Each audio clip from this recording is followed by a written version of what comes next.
संकट तो है क्योंकि इतने सालों से हमने मतलब 1 साल हो गया पूरा लगभग हर चीज़ को जमाया, यहाँ पे बहुत खर्चा भी किया बनाने में। उसके बाद जब अचानक से हटाने की बात होगी तो फिर बहुत तकलीफ़ होगा कि फिर कहाँ जाएँगे, क्या करेंगे, कैसे करेंगे। और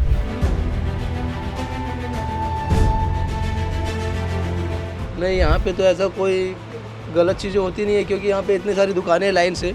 अधिकांश लोग यहाँ पे तो स्टूडेंट आते हैं, इसलिए स्टूडेंट आते हैं क्योंकि यहाँ के सारे चौपाटी की जो मेन्यू है बहुत सस्ता मेन्यू है। स्टूडेंट के पास 50 रुपये भी हुआ तो 2 लोग एक एक गिलास जूस पी के चले जाते हैं, तो उनके लिए भी अच्छी होती है।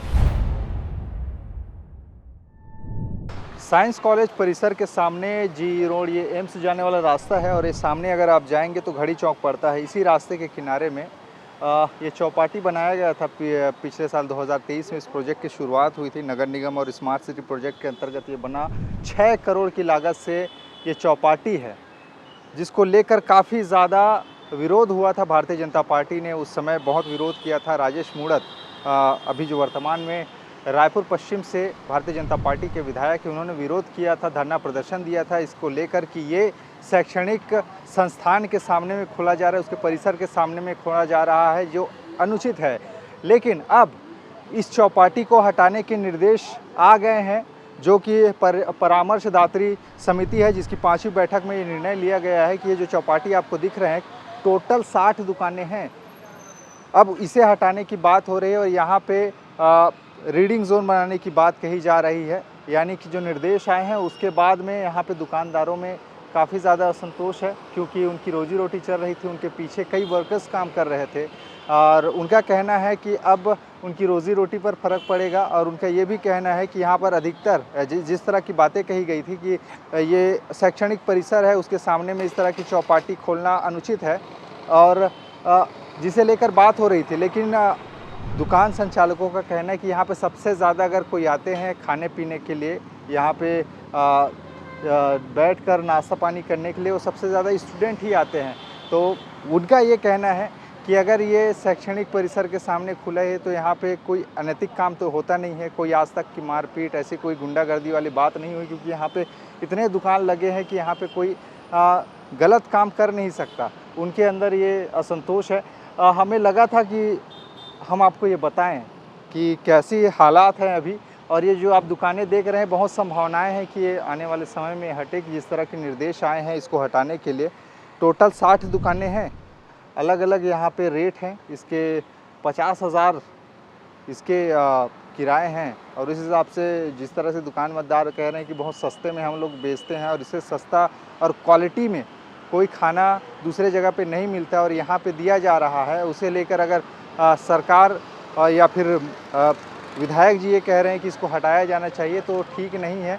उनकी दूसरी जो समस्या ये है कि अगर दूसरे जगह शिफ्ट करते हैं तो उनके पास ग्राहक आएंगे नहीं आएंगे, दुकान चलेगा भी या नहीं अगर इसका स्थानांतरण किया जाता है, तो इस पर भी वो लोग सवाल खड़ा कर रहे हैं। लेकिन जिस तरह के निर्देश आए हैं इन चौपाटियों को हटाने के, उसके बाद से अब राजनीति गर्मा चुकी है। आपको बताऊं, कांग्रेस पार्टी के समय में ये प्रोजेक्ट शुरू हुआ था और लगातार राजेश मूणत ने धरना दिया था, जिसको लेकर वो दिल्ली भी पहुंचे थे कि इसकी शिकायत करने के लिए कि ये गलत तरीके से यहाँ पे चौपाटी बनाया जा रहा है, इसे नहीं बनाया जाना चाहिए, इसको रोका जाना चाहिए। लेकिन उस समय कोई कार्रवाई नहीं हुई। अब उनकी सरकार है भारतीय जनता पार्टी की, तो उसमें जो परामर्शदात्री समिति की जो बैठक 5वीं बैठक हुई है उसमें इसको हटाने की बात कही गई है। ये बड़ी खबर है और हमें लगा कि आपको बताएं और यहाँ के दुकानदारों का दर्द भी आपको सुनाएं। अब कुछ दुकानदारों से बात किए हैं, उन्होंने क्या कहा आपको सुनाता हूँ। या कब से संचालित कर रहे हैं आप? तो पिछले 15 नवंबर से हमने संचालित कर रहे हैं। मतलब अभी लगभग 1 साल होने वाला है, 15 तारीख को 1 साल हो जाएगा नवंबर में। कुछ निर्देश आया, कुछ मालूम है आपको? जी, आज ही मैंने पढ़ा था कि यहाँ पे हटाने की बात हो रही है। हटाने की बात हो रही है, रोजी रोटी पर संकट है, फिर अब कैसे, क्या कहेंगे इस पर? संकट तो है क्योंकि इतने सालों से हमने मतलब 1 साल हो गया पूरा लगभग हर चीज़ को जमाया, यहाँ पे बहुत खर्चा भी किया बनाने में, तो सब चीज़ें अरेंज किया। उसके बाद जब अचानक से हटाने की बात होगी तो फिर तकलीफ़ होगा और बहुत तकलीफ़ होगा कि फिर कहाँ जाएंगे, क्या करेंगे, कैसे करेंगे। और कहीं अलग जगह जाएँ, अगर नई जगह में जाएँ तो क्या पता कि वहाँ पे क्राउड आएगा कि नहीं आएगा। यहाँ पे अच्छी खासी क्राउड आती है। अच्छा, आती है रोज़ाना, ऐसे भीड़ भड़ाका रहता है यहाँ पे? हाँ, रोज़ाना भीड़ रहता है, लगभग अच्छा ही भीड़ होता है यहाँ पे। सैटरडे संडे को बहुत अच्छा होता है, बाकी दिन भी अच्छी होती है। अच्छा, तर्क ये है कि ये इसको यहाँ पे शैक्षणिक परिसर है, जस्ट सामने यहाँ पे चौपाटी बनाया गया है।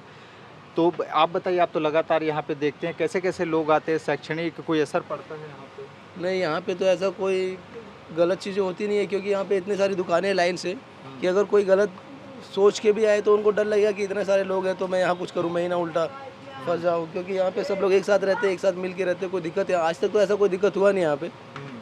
और यहाँ की टाइमिंग भी अच्छी है, 11 बजे बंद हो जाता है तो ऐसा कोई दिक्कत भी नहीं है। हम लोग सुबह कभी भी खोल सकते हैं, लेकिन रात को 11 बजे तक बंद करना रहता है हमको। अच्छा, रात को निर्देश है कि आपको 11 बजे तक 11 बजे तो बंद हो जाती है हमारी दुकान, सारे लोगों की दुकान 11 बजे बंद हो जाती है, बंद करवाने के लिए आते हैं, बंद हो जाती है हमारी दुकान।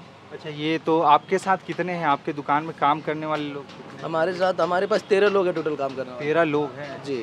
तो अब जैसे शिफ्ट होता है तो उस पर भी खासा असर पड़ेगा। मान लो अगर हमको कहीं नई जगह देते भी है तो वहाँ अगर क्राउड नहीं आता है, हमारी सेलिंग नहीं होती है, तो हमको उनको ना चाहते भी निकालना पड़ेगा, क्योंकि अगर सेलिंग ही नहीं होगी तो हम उनको सैलरी कैसे दे पाएंगे, और सैलरी नहीं दे पाएंगे मतलब ना चाहते भी निकालना पड़ेगा। तो कहीं ना कहीं हम उनको जो दिया गया जो रोज़गार है उनको हम छीन रहे हैं। या तो अगर हम क्या ही कर सकते हैं, हमारे पास अगर पैसा ही नहीं आएगा तो हम उसको सैलरी देंगे कैसे, तो उनको ना चाहते भी जाना ही पड़ेगा। अच्छा, शैक्षणिक ये परिसर बताते हैं तो यहाँ पे स्टूडेंट भी आते हैं कि केवल बाहरी लोग ही आते हैं? अधिकांश लोग यहाँ पे तो स्टूडेंट आते हैं, इसलिए स्टूडेंट आते हैं क्योंकि यहाँ के सारे चौपाटी की जो मेन्यू है बहुत सस्ता मेन्यू है। मतलब लगभग रोड में जो स्टॉल लगते ठेले लगते हैं उनके जैसा ही मेन्यू है, बहुत सस्ते में चीज़ें मिल जाती है। जैसे हमारे यहाँ आपको 50 रुपये में 2 गिलास जूस मिल जाएगा। स्टूडेंट के पास 50 रुपये भी हुआ तो 2 लोग एक गिलास जूस पी के चले जाते हैं, तो उनके लिए भी अच्छी होती है। यहाँ पे हर चीज़ें सस्ती है, यहाँ पे 60 दुकान है, आपस में कॉम्पिटिशन है, तो लोग रेट भी कम रखते हैं, क्वालिटी भी बढ़ाने की कोशिश करते हैं ताकि हम उनसे आगे निकले। तो उसके लिए रेट भी कम है और क्वांटिटी भी अच्छी है और क्वालिटी भी अच्छी है। अपने आप को लोग आगे बढ़ाने के लिए सब चीज़ में अगर टक्कर दे रहे एक दूसरे को तो क्वालिटी भी बढ़ा रहे हैं, और उनके लिए भी अच्छा हो जाता है कि इतने कम रेट में उनको खाना पीना मिल जाता है, कोई दिक्कत नहीं होता उनके लिए। तो और अच्छी बात हुई कि यहाँ पे जब से चौपाटी खुला है लोग पढ़ाई करते हैं, थोड़ा देर माइंड फ्रेश करने के लिए आते हैं, जूस पीते हैं, खाते कूते हैं, उसके बाद फिर चले जाते हैं। 11 बजे बंद हो जाती है, 11 बजे फिर चले जाते हैं, फिर पढ़ाई करते होंगे। अच्छा, तो यहाँ पे रीडिंग जोन बनाया जाएगा ऐसा करके बात हो रही, हो सकता है लाइब्रेरी खुल जाए, कुछ खुल जाए, तो उस पर क्या कहेंगे? अब उस पर तो कुछ नहीं कह सकते, क्योंकि अब देखिए आगे क्या होता है, क्योंकि यहीं पास में ही लाइब्रेरी है, नालंदा परिसर में ही लाइब्रेरी है वहाँ पे। तो मुझे तो नहीं लगता कि इतने पास में और उनको लाइब्रेरी की ज़रूरत पड़ेगी, क्योंकि ऑलरेडी वहाँ पे है 2 लाइब्रेरी है, एक एसी वाली एक नॉन एसी वाली जो है उधर। तो यहाँ पे ज़रूरत तो नहीं पड़ना चाहिए, अब देखो क्या होता है। इस चौपाटी को लेकर जो रिपोर्ट हमने दिखाया आपको कैसा लगा और क्या आपकी राय है इसको लेकर हमें नीचे कमेंट में ज़रूर बताएं, क्योंकि करोड़ों की लागत से तैयार हुआ है, अब इसकी जगह में कुछ दूसरा बनाने की प्लानिंग चल रही है। कितना सही है कितना गलत आप इसको मानते हैं, नीचे अपनी राय हमें कमेंट में बता सकते हैं। और बाकी और भी देश और दुनिया की खबरों के लिए बने रहिए छत्तीसगढ़ के साथ। नमस्कार।